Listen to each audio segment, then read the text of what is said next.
After the end of World War II, the world was split into two, East and West. This marked the beginning of the era called the Cold War.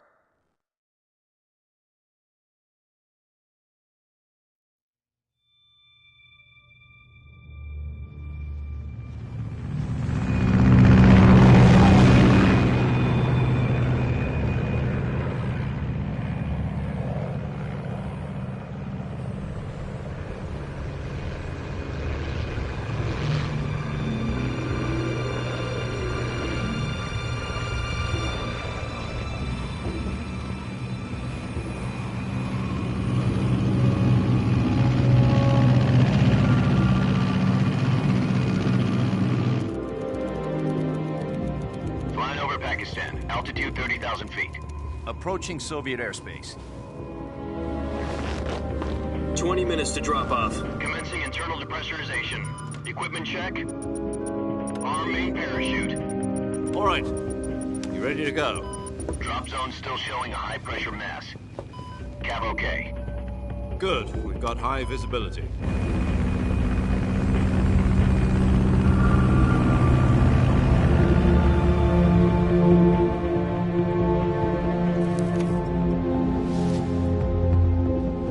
Put out that cigar. Connecting oxygen hose to interior connector. Put on your mask.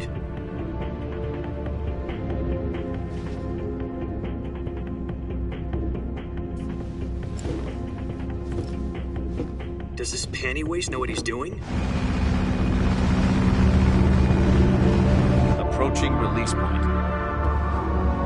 10 minutes to drop off. Hey, are you deaf? He said put out the cigar and put on your mask.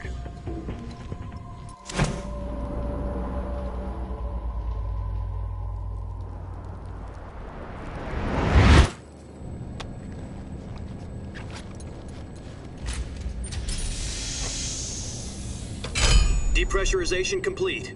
Checking oxygen supply. 6 minutes to drop off. Opening rear hatch.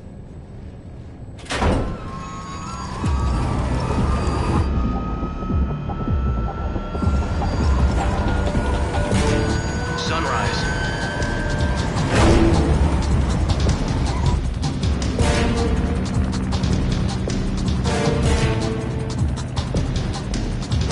External temperature minus 46 degrees Celsius. 2 minutes to drop off. Stand up. You'll be falling at 130 miles per hour. Try not to get frostbite from the wind chill. 1 minute to drop off. Move to the rear. Activate bailout model. This is one for the history books. The world's first halo jump. 10 seconds to drop off. Stand by. Status okay. All green. Prepare for drop-off. Countdown. 5, 4, 3, 2, 1. Spread your wings And fly. God be with you.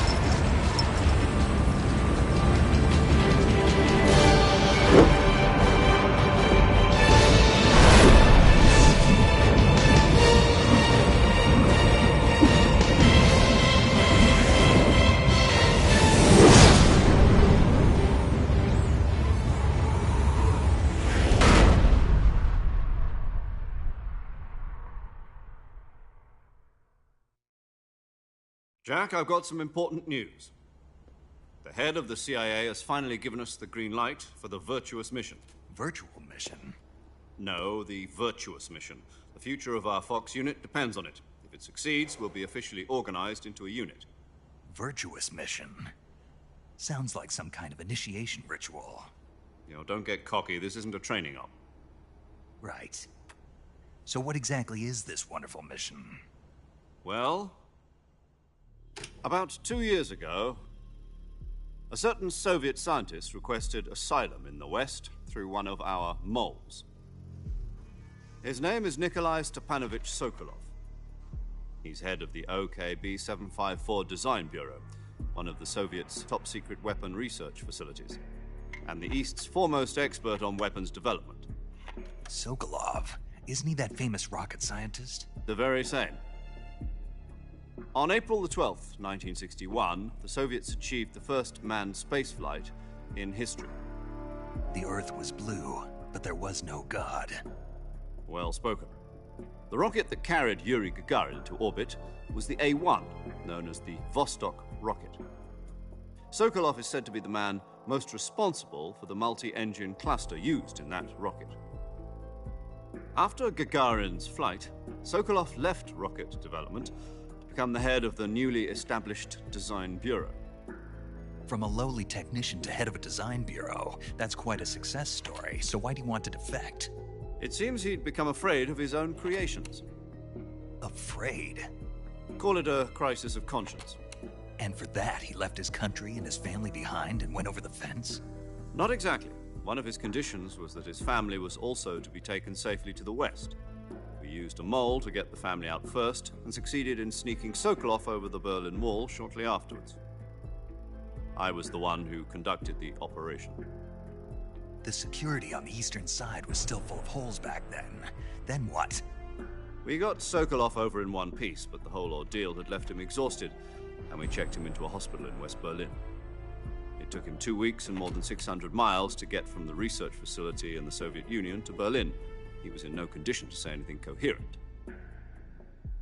And it was only a week later that we had something much bigger on our hands. The Cuban Missile Crisis.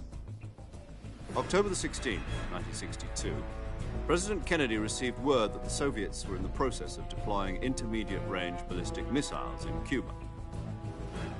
The President demanded that the Soviets dismantle and remove the missiles.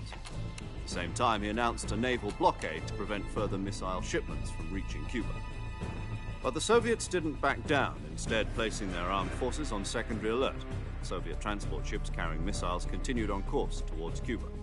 US and Soviet forces went on alert for an all-out new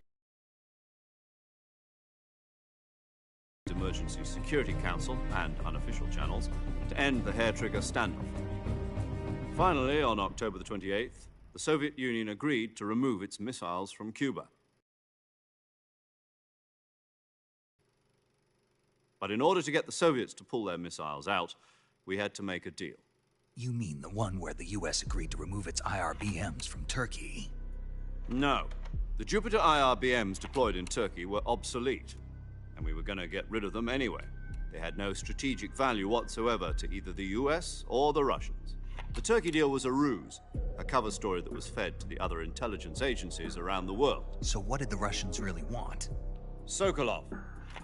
They wanted us to return Sokolov. You mean the Soviets pulled out of Cuba just to get their hands on Sokolov? That's right. What the hell was he working on? At the time, we had no idea. We were running out of time. It was either give up Sokolov or risk full-scale nuclear war. In the end, we had no choice. President Kennedy gave in to Khrushchev's demand. The next day, I got Sokolov out of the hospital, handing him over to agents on the eastern side. Sokolov kept on screaming, "Save me," until he disappeared from my sight. Then, a month ago, we received some new information from one of our moles. About Sokolov? Yes. He was taken back to the research facility and forced to continue working on the weapon in question under KGB supervision. What's more, it's on the verge of completion. So what kind of weapon is it? Something to do with space rockets? No, missiles. Same technology. I guess you're right. We don't know the details, but it appears to be a new kind of nuclear device. For half a year now, the Soviets have been conducting frequent nuclear tests at Semipalatinsk. Something to do with the weapon, I assume. We're talking about a secret weapon so big that Khrushchev was ready to pull out of Cuba to get it back. Is Sokolov still in the facility? No. According to our intelligence, he's in Selinoyarsk, a place in the mountains about 3 miles to the west that's known as the Virgin Cliffs. The Virgin Cliffs. Nice name for a virtuous mission. They moved him there just recently. Why? Apparently, they're conducting a field test of the weapon, but it's our best chance to get him back. This mission would never have been possible if he was still in the research facility. This is our last chance. Sokolov must have known that too when he contacted us.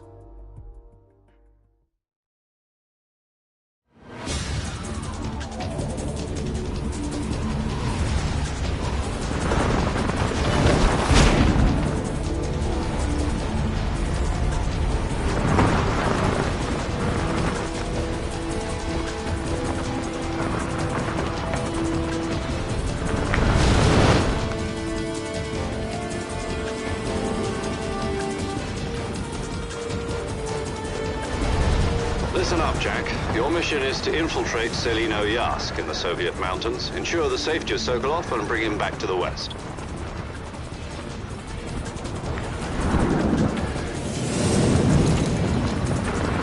If we don't get Sokolov back before that weapon is complete, we'll be facing a major crisis.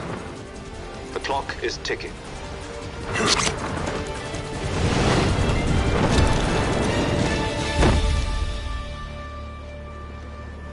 Once we've confirmed the rescue of Sokolov, stand by at the recovery point. A recovery balloon will be dropped at that point. Helium will be pumped into the balloon to inflate it. The process takes about 20 minutes. Once it's complete, the gunship's arm will latch onto the balloon and pull it up. The Fulton surface-to-air recovery system. I'm familiar with the theory. Take it easy. It's been combat-proven. Do you think Sokolov is up to it? The shock will be less than during a parachute jump, and the arm can handle up to 500 pounds. So you're planning on going over the border in a single combat Talon? She's equipped with two 6-barrel 20mm Vulcan cannons, as well as two 40mm machine guns. Sounds like she could hold her own against a battalion of tanks. Even with the fuel in the reserve tank, we're facing a 4-hour time limit. If all goes well, it shouldn't take more than a few hours. Home in time for dinner. But if anything goes wrong, You'll be eating dinner, breakfast, and all the rest of your meals in the jungle.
Do you copy?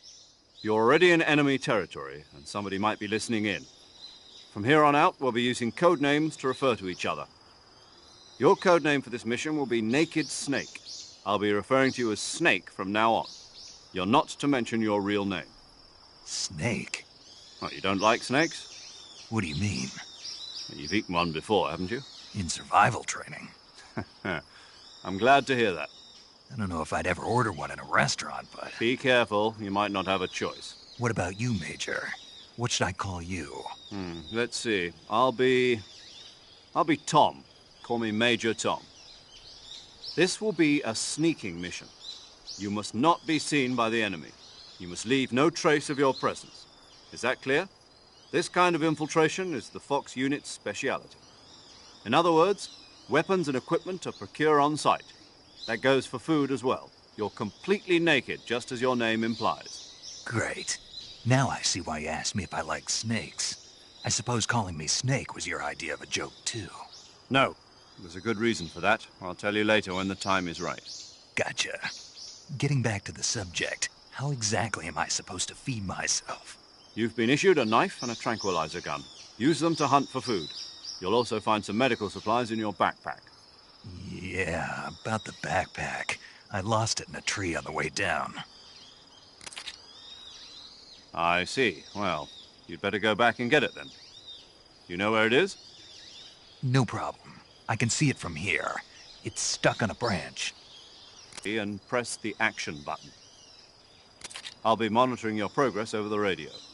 We can't risk violating Soviet airspace, but I'll be in the gunship. My frequency is 140.85. I'll give you a call if I need to talk to you. If you need to talk to me, use the send function. Okay, Snake, go get your backpack.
Snake, first you need to find that backpack you lost on the way down.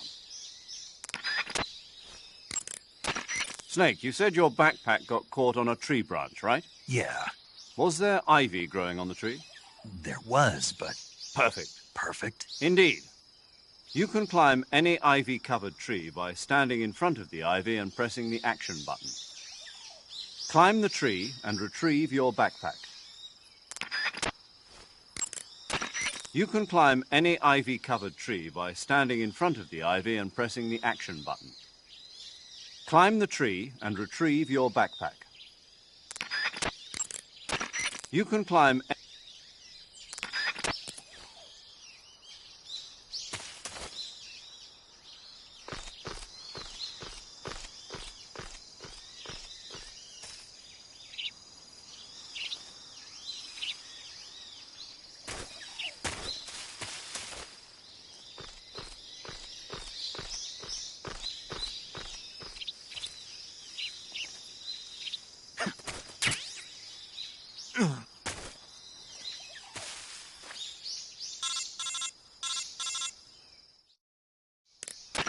I see you've retrieved your backpack, Snake. To equip a weapon, it's necessary to take it out of your backpack. In the survival viewer, choose Weapon from the backpack. Your available weapons will be displayed in a window in the upper left. From that list, choose the weapon you want to equip and press the Enter button. For other equipped items, just do the same thing from Item. Got it. Use the survival viewer backpack. Yep, that's right. Survival is fundamental to this mission. After you've been out in the field for a while, your stamina will start to drop. If your stamina gets too low, it'll affect your performance. You won't be able to shoot accurately, for example, and your wounds won't heal as smoothly. Keep an eye on your stamina so you don't run out. To recover lost stamina, you can hunt for local flora and fauna. You can use either your tranquilizer gun or your knife to hunt. My only weapon is a Mark 22 Hush Puppy tranquilizer gun? That's right. It's been fitted with its own suppressor. However, the suppressor will deteriorate every time you fire. Once its durability reaches 0, the noise suppression effect will be gone. So don't get too trigger-happy with it. The suppressor's durability is shown in the icon. Any weapons and equipment beyond what you're carrying now, you'll have to find as you go. I have to find my own weapons and equipment? Whose crazy idea was this anyway? Solo covert actions are standard Fox operating procedure. You can't leave any traces of your presence. No weapons, equipment, footprints, sweat, or bodily waste. The same goes for bullets and cartridges, too. Your presence in enemy territory is already a violation of international conventions of warfare. There aren't supposed to be any American soldiers in Russia. It could spark an international incident. You can't let anyone see you. You can't let the enemy know you're there. This is a stealth mission. You're a ghost, Snake, in every sense of the word. And there'll be no rescue if you're captured. The military and US government will deny any involvement in the affair. Then I'll just have to take care of myself, huh?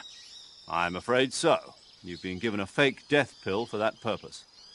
SIS guidelines stipulate that soldiers on covert ops like this one be issued a potassium cyanide capsule. Tape it to your body so you can take it when you need to. How generous of you. Use it if you're taken prisoner by the enemy. It'll send you into a state of false death for a short time. Fooling them into thinking that I'm really dead. So, how do I come back to life? Just take the revival pill. You mean that thing they put in my tooth before the mission? That's the one. But be careful. If you remain in a state of false death for too long, nothing will be able to bring you back. Remember that. I'll keep it in mind. You said this was a solo mission, right? Right. I guess that means I can't count on any reinforcements. Correct. The mission rests entirely in your hands. A real one-man army. Relax. There's a support team ready to back you up over the radio. Who? I'll introduce them to you. This time, survival is of utmost importance. The first member of the support team will be in charge of monitoring your physical condition, acting as a medic, so to speak, as well as recording your mission data. She's a member of Fox as well, and she's here on the gunship with me. She? Hello, Snake. I'm paramedic. Nice to meet you. Paramedic. As in a medic who comes in by parachute. Aren't you going to tell me your real name? Are you going to tell me yours, Mr. Snake? My name, huh? It's John Doe. And they call you Jack for short. You're a regular Captain Nemo. A name means nothing on the battlefield. After a week, no one has a name. What's your name? Jane Doe. Very funny. I wasn't joking, but I'll tell you my name only if you manage to make it back alive. My frequency is 145.73. She's also in charge of recording your mission data. Whenever you want to save, send a message over the reserved save frequency, 140.96. So saving lets me record my mission data. That's right. It also records the state of your health. Good to know. There's one more person I want to introduce you to, Snake. Huh? Speaking of snakes, you remember the boss, don't you? A legendary soldier and your mentor. Actually, it was the boss that got the DCI's authorization in the first place. She's going to be serving as Fox's mission advisor. The boss is? She also helped me plan this mission. She and I were at SAS together. Jack, is that you? How many years has it been? Boss? That's right. It's me. Oh. Talk to me. Let me hear your voice. It's been 5 years, 72 days, and 18 hours. You've lost weight. You can tell just by the sound of my voice. Of course I can. I know all about you. Really? Well, I don't know anything about you. What's that supposed to mean? Why'd you disappear on me all of a sudden? I was on a top-secret mission. You didn't need me anymore. But there were still so many things I wanted you to teach me. No, I taught you everything you needed to know about fighting techniques. I taught you all I could. The rest you needed to learn on your own. Techniques, sure. But what about how to think like a soldier? How to think like a soldier? I can't teach you that. A soldier needs to be strong in spirit, body, and technique. And the only thing you can learn from someone else is technique. In fact, technique doesn't even matter. What's most important is spirit. Spirit and body are like two sides of a single coin. They're the same thing. I can't teach you how to think. You'll just have to figure it out for yourself. Listen to me, Jack. Just because soldiers are on the same side right now doesn't mean they always will be. Having personal feelings about your comrades is one of the worst sins you can commit. Politics determine who you face on the battlefield. And politics are a living thing. They change along with the times. Yesterday's good might be tomorrow's evil. Is that why you abandoned me? No, it had nothing to do with you. I already told you, Jack. I was on a top-secret mission. A soldier has to follow whatever orders he's given. It's not his place to question why. But you're looking for a reason to fight. You're a natural-born fighter, but you're not quite a soldier. A soldier is a political tool, nothing more. That's doubly true if he's a career soldier. Right and wrong have no place in his mission. He has no enemies and no friends. Only the mission. You follow the orders you're given. That's what being a soldier is. I do whatever I have to get the job done. I don't think about politics. That's not the same thing. Sooner or later, your conscience is going to bother you. In the end, you have to choose whether you're going to live as a soldier or just another man with a gun. There's a saying in the Orient, loyalty to the end. Do you know what it means? Being patriotic. It means devoting yourself to your country. I follow the president and the top brass. I'm ready to die for them if necessary. The president and the top brass won't be there forever. Once their terms are up, others will take their place.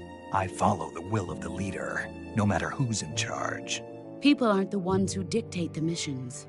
Then who does? The times. People's values change over time, and so do the leaders of a country. So there's no such thing as an enemy in absolute terms. The enemies we fight are only enemies in relative terms, constantly changing with the times.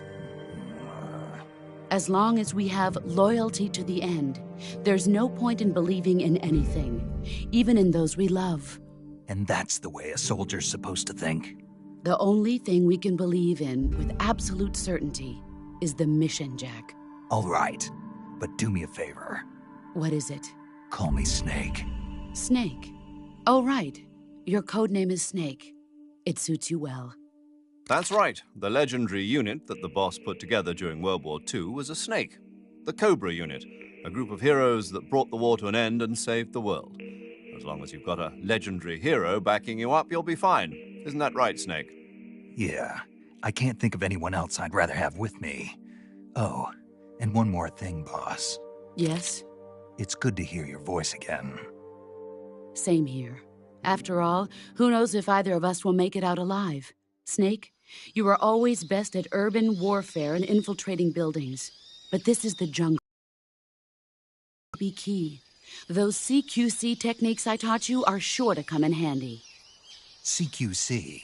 Close quarters combat, huh? I've been in the Green Berets for the past few years. I'm probably pretty rusty. Not to worry. I'll be here to help you remember. After all, this is your first actual survival mission. I'll be supporting you over the radio. Where are you, boss? Next to the Major? The boss is communicating with us by radio from aboard a Permit-class submarine in the Arctic Ocean. My frequency is 141.80. Call me if you need my advice on battle techniques. Gotcha. Your mission is to retrieve Dr. Sokolov.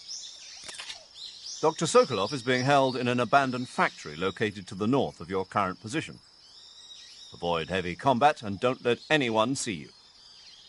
Don't forget that this is a stealth mission. Snake, try to remember some of the basics of CQC.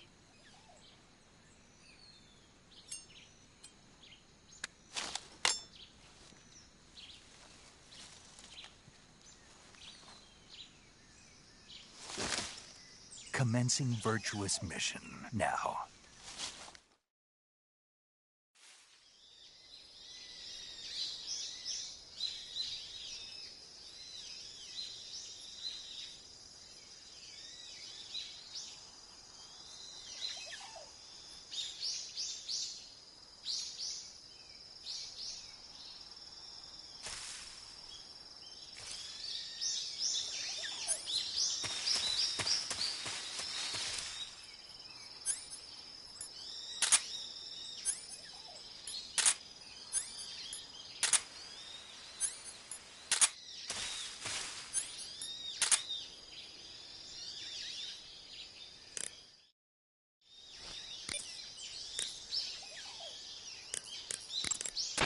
Saving the game, Snake?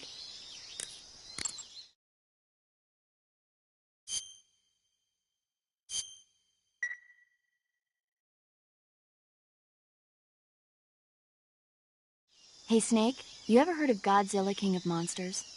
No, what is it? It's a movie. You haven't seen it? Nope.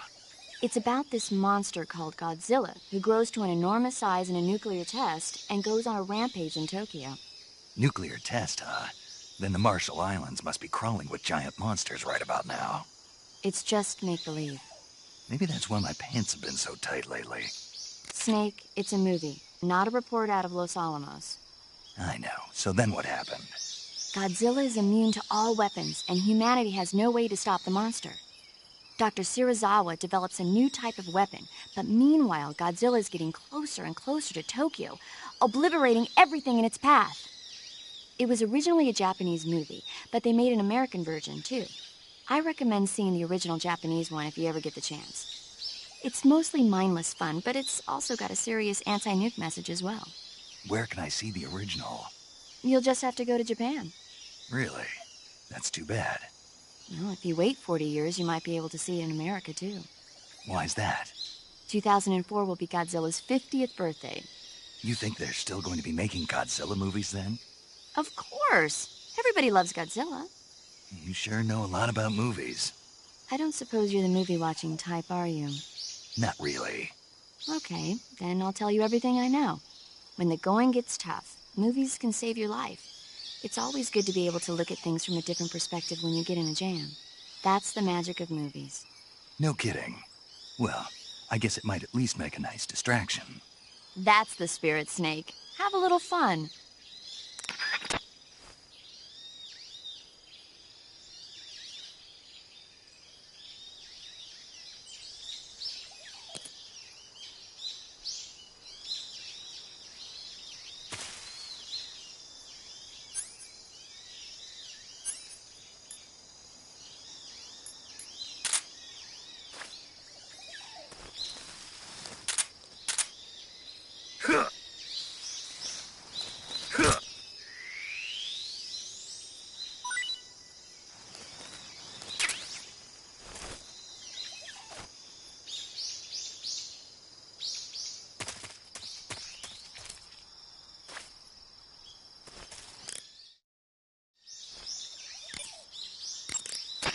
Do you want to save?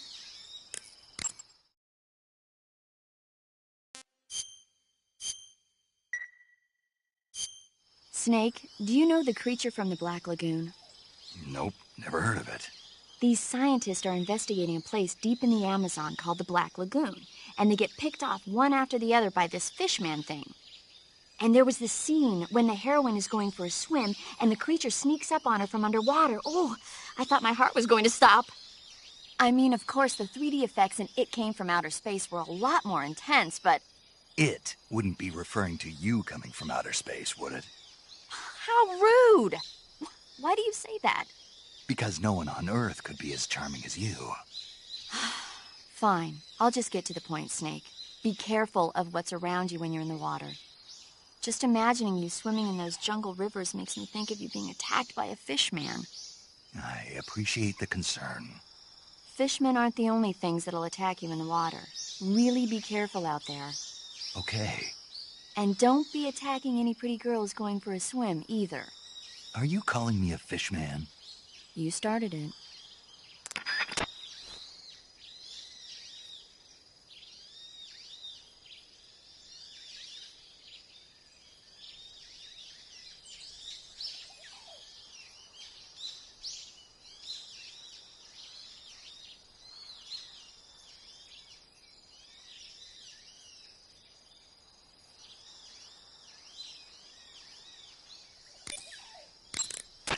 You want to save?